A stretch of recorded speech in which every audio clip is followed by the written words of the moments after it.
आज का व्याख्यान निबंध के स्वरूप, परिभाषा और प्रकार से संबंधित है। यदि किसी प्रकार की विषयगत समस्या हो, जिज्ञासा हो, तो निश्चित रूप से आप व्याख्यान के अंत में प्रश्न कर सकते हैं। सबसे पहले हम निबंध शब्द की व्याख्या करें कि निबंध शब्द किन शब्दों को योग से बना है। निबंध शब्द विशुद्ध रूप से भारतीय शब्द है, जिसका अर्थ इस प्रकार कि निह धन बंध धन ल्युट, अर्थात ऐसी रचना जिसमें विचारों का निबंधन हो। निबंधन से मतलब कसाव, एक विचार दूसरी विचार से इस प्रकार संयुक्त हों, जुड़े हों, बंधन युक्त हों कि एक भी पंक्ति को अलग कर देने पर उसका पूर्ण अर्थ या पूर्ण वाक्यांश का अर्थ अधूरा रह जाए, ऐसी रचना को निबंध कहते हैं। निर्धन बंध, बंध शब्द में निरुपसर्ग लगा हुआ है। निर्धन बंध, विशेष रूप से बंधा हुआ, अर्थात विषय पर विचारों को सूत्रबद्ध करना। प्राचीन वाङ्मय की दृष्टि से उपर्युक्त दोनों व्युत्पत्तियों के अनुसार यह एकत्र करना, संचय करना, बांधना, संगठित करना, जोड़ना आदि अर्थ का क्रियाओं का द्योतक है।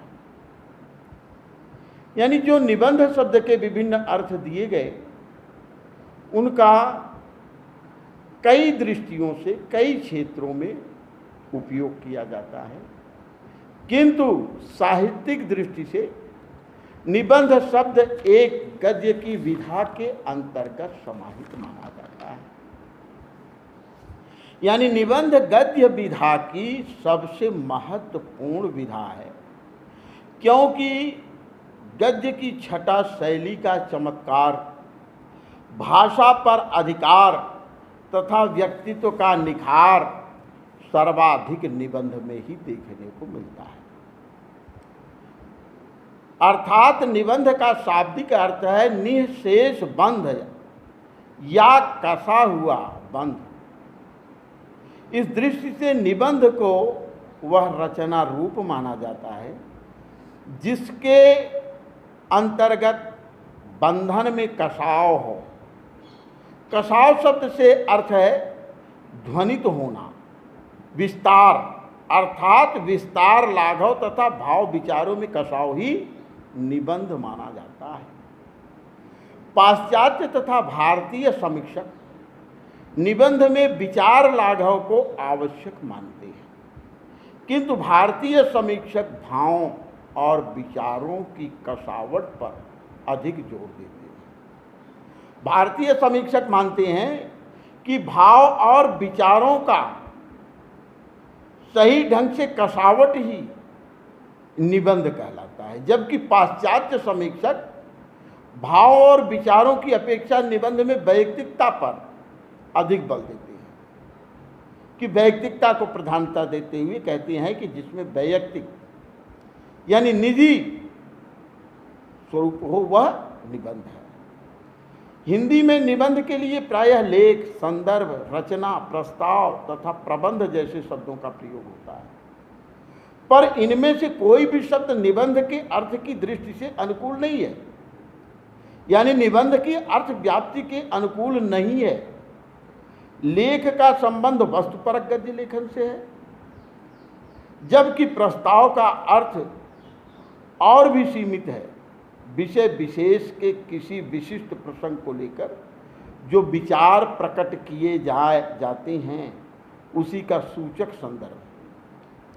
रचना से मूलतः किसी रचनाकार की कृति का बोध होता है, तो गद्य में भी हो सकती है और पद्य में भी, लेकिन इन्हें हम निबंध नहीं मानते। निबंध की श्रेणी में ये नहीं आते।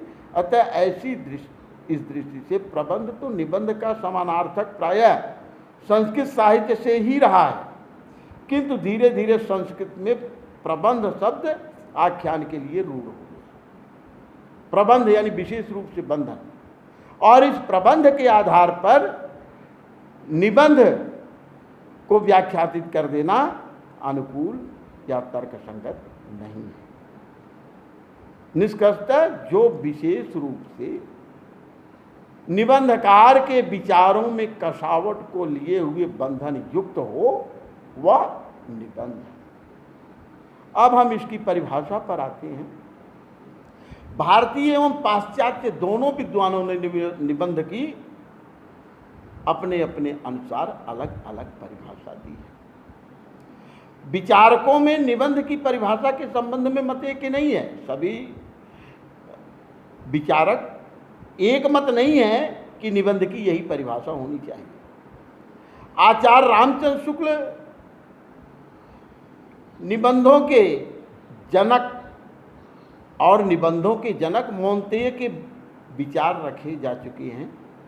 दोनों के विचार में लगभग विरोधाभास है। शुक्ल जी कहते हैं कि विचारों का कसावट ही निबंध की शैली मानी जाती है, निबंध की श्रेणी में आता है, जबकि मानते मात्र वैयक्तिकता पर ही ध्यान देते हैं। अतः दोनों के विचारों में काफी अंतर है। निबंधों पर दिए गए विचारों में प्रायः यही दो वर्ग के विचार मिलते हैं, वैयक्तिकता और कल्पनाशीलता को ही ध्यान में रखकर। जॉनसन कहते हैं मन और मुक्ति और असंबद्ध उद्गार तथा अनियमित अभिव्यक्ति मानने के पक्ष में है कि मन की मुक्तावस्था, असंबद्ध उद्गार और अनियमित अभिव्यक्ति ही निबंध की श्रेणी में आता है। जबकि अलेक्जेंडर स्मिथ कहते हैं ऑन द राइटिंग ऑफ एसे, यानी स्वरूप का विवेचन समता प्रगति से बताई, इसके लेखक को वह सनक, गंभीरता तथा व्यंग से संबद्धता बताए। आलोचक सिल्क कहते हैं, हालवर्ड कहते हैं कि विद्वानों ने भी साहित्यिक निबंधों को एकमात्र विषय का संक्षिप्तीकरण ही माना है। कौन? हालवर्ड और हिल। ये कहते हैं विचारों का संक्षिप्तीकरण यह निबंध की श्रेणी में आता है, परंतु वे उसे वस्तु के प्रति लेखक की प्रतिक्रिया अभिव्यक्ति मानते हैं, जिसमें वैयक्तिकता को ही प्रधानता दी जाती है। इन विचारों ने यहाँ भी, जितने भी विचारक आए, इन सभी विचारकों ने यहाँ भी वैयक्तिकता पर सर्वाधिक जोर दिया कि वैयक्तिकता ही निबंध की प्रमुख विशेषता है, यानी निबंध की श्रेणी में माना जाता है। हिंदी के विचारकों में श्री प्रभाकर माचवे भी हिंदी निबंध में निबंध की परिभाषा देते हुए व्यक्ति पर ही अधिक ध्यान देते हैं। निबंध घुमंतु कलावली कवायली तथा यायावर प्रकट का चिर प्रवासी साहित्यकार। घाट घाट पर पानी उसने पिया है, कई सराय और होटलों में भी वह ठहरा है, मगर उसका मंजिलें मकसूद अंततः आत्मकथन या अपने निकटतम व्यक्ति को लिखे जाने वाले पत्र के समान बताया। जैसे कोई यात्रा वृत्तांत को प्रस्तुत कर रहा हो, किसी संक्षिप्त घटना को प्रस्तुत कर रहा हो, घुमंतु विवरण प्रस्तुत कर रहा हो। इन चिर प्रवासी साहित्यकारों का मत है कि ये निबंध की श्रेणी में आती है, जबकि इन्हें साहित्यिक दृष्टि से देखा जाए, आचार्य रामचंद्र शुक्ल के विचारों को समाहित करते हुए देखा जाए तो ये निबंध की श्रेणी में नहीं आए। जे बी पृष्ठले कहते हैं कि रहस्यालाप या सच्चा प्रेम प्रलाप ही निबंध है। तात्पर्य यह है कि पाश्चात्य विचारकों ने निबंधों में व्यक्तित्व की अभिव्यक्ति में ही सारी कला को निखार मान लिया कि व्यक्तित्व की अभिव्यक्ति ही निबंध की मुख्य विशेषता है, यानी इसी को निबंध श्रेणी के अंतर्गत समाहित किया।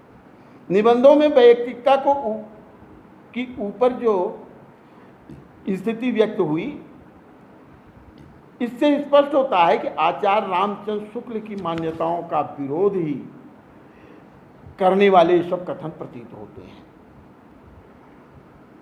अतः निबंधों में व्यक्तित्व की अभिव्यक्ति के पक्ष में ही बातें कहना यह अनुकूल नहीं है।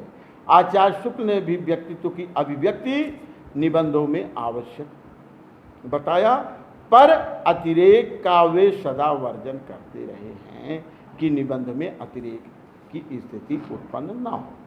इस दृष्टि से निबंध के पक्ष में जैसे डॉक्टर दशरथ ओझा, डॉक्टर गोविंद त्रिगुणायत, बाबू गुलाब राय, इन सब ने अपने अलग अलग मत दिए और निष्कर्षतः इस स्थिति में पहुँचते हैं कि निबंध गद्य काव्य की वह विधा है जिसमें लेखक एक सीमित आकार में एक विधिवत रूप जगत के प्रति अपनी भावात्मक अभिव्यक्ति करता है। जो कसावट बंधन युक्त हो उसे निबंध की श्रेणी में रखा जाता है। अर्थात निबंध गद्य की वह मर्यादित विधा है जिसमें लेखक में स्वाधीन चिंतन और निश्चल अनुभूतियों की सरस सजीव अभिव्यक्ति ही निबंध कहलाती है। धन्यवाद। आगे के प्रकरण को क्रमशः हम कल जारी रखेंगे। इस व्याख्यान को यहीं पर विराम देते हैं। धन्यवाद।